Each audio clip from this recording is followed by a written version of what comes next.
Assalamualaikum warahmatullahi wabarakatuh. Perkenalkan, nama saya Putri Ramadhani.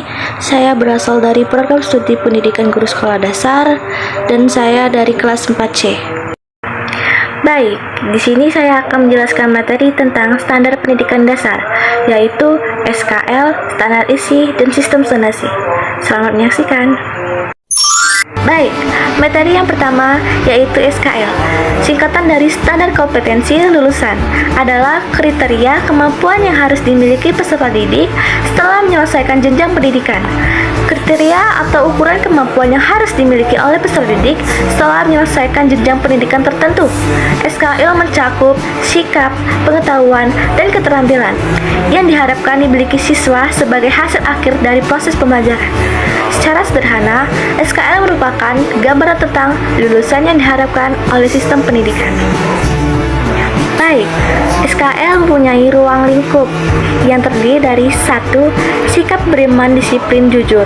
Yang kedua, pengetahuan memahami materi pelajaran. Dan yang terakhir, keterampilan mampu menerapkan pengetahuan. Baik, SKL mempunyai contoh yang terdiri dari 3.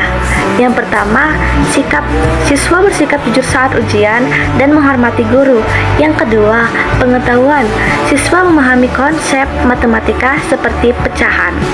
Yang ketiga, keterampilan siswa mampu membuat laporan hasil praktikum IPA. Standar kompetensi lulusan atau SKL memiliki fungsi yang sangat penting dalam sistem pendidikan, yaitu sebagai acuan utama dalam menentukan kelulusan peserta didik, karena di dalamnya terdapat kriteria kemampuan yang harus dicapai oleh siswa, baik dari aspek sikap, pengetahuan, maupun keterampilan. SKL juga berperan dalam menjamin mutu dan kualitas lulusan, sehingga setiap siswa yang telah lulus memiliki standar kemampuan yang sama sesuai dengan jenjang pendidikannya. Dengan adanya SKL, sekolah dapat memastikan bahwa proses pendidikan berjalan secara terarah dan sistematis. Tidak hanya itu, SKL juga berfungsi sebagai alat evaluasi bagi guru dan sekolah untuk menilai keberhasilan proses pembelajaran yang telah dilakukan. Baik, materi yang kedua yaitu standar isi. Pengertian standar isi adalah kriteria mengenai ruang lingkup, materi pembelajaran, dan tingkat kompetensi yang harus dicapai peserta didik. Selain itu, standar isi adalah ketentuan atau kriteria mengenai ruang lingkup, materi pembelajaran, dan tingkat kompetensi yang harus dicapai oleh peserta didik pada jenjang dan jenis pendidikan tertentu. Standar isi mempunyai komponen, yaitu pertama, materi pembelajaran, kedua, kompetensi dasar, ketiga, struktur kurikulum, dan yang keempat, beban belajar. Standar isi mempunyai contoh, misalnya pada mata pelajaran IPS.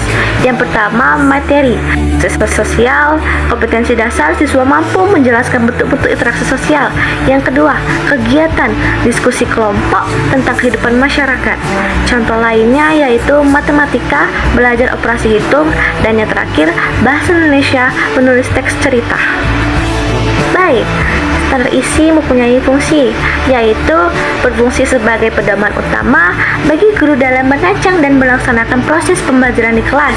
Melalui standar isi, guru dapat mengetahui materi apa saja yang harus diajarkan serta tingkat kompetensi yang harus dicapai oleh peserta didik pada setiap jenjang pendidikan.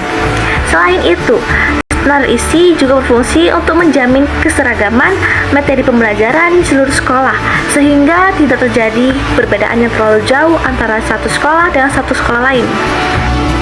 Baik, materi yang terakhir ialah zonasi dan domisili.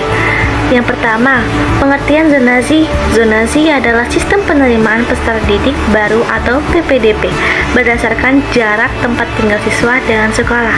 Yang kedua, pengertian domisili. Domisili adalah alamat tempat tinggal resmi siswa yang dibuktikan dengan dokumen seperti kartu keluarga atau KK. Zonasi mempunyai tujuan, yaitu pemerataan akses pendidikan. Yang kedua, mengurangi kesenjangan antar sekolah. Dan yang terakhir, mendekatkan siswa dengan sekolah. Zonasi mempunyai kelebihan dan kekurangannya, yaitu kelebihannya ialah lebih adil dan merata, mengurangi biaya transportasi, menghilangkan label sekolah favorit, dan kekurangannya ialah kualitas sekolah belum merata dan pilihan sekolah menjadi terbatas. Sistem zonasi dan domisili memiliki fungsi utama dalam pemerataan akses pendidikan bagi seluruh peserta didik. Dengan adanya sistem ini, siswa memiliki kesempatan yang lebih adil untuk mendapatkan pendidikan tanpa harus bersaing secara tidak seimbang hanya karena perbedaan lokasi atau latar belakang. Selain itu, zonasi berfungsi untuk mengurangi kesenjangan kualitas antar sekolah karena siswa akan tersebar secara merata di berbagai sekolah. Hal ini diharapkan dapat mendorong peningkatan kualitas pendidikan secara keseluruhan. Baik, di sini saya sudah menjelaskan materi tentang SKL, standar isi, dan zonasi dan domisili. Semoga bermanfaat ya yang saya sudah jelaskan. Saya akhiri. Wassalamualaikum warahmatullahi wabarakatuh. Bye-bye.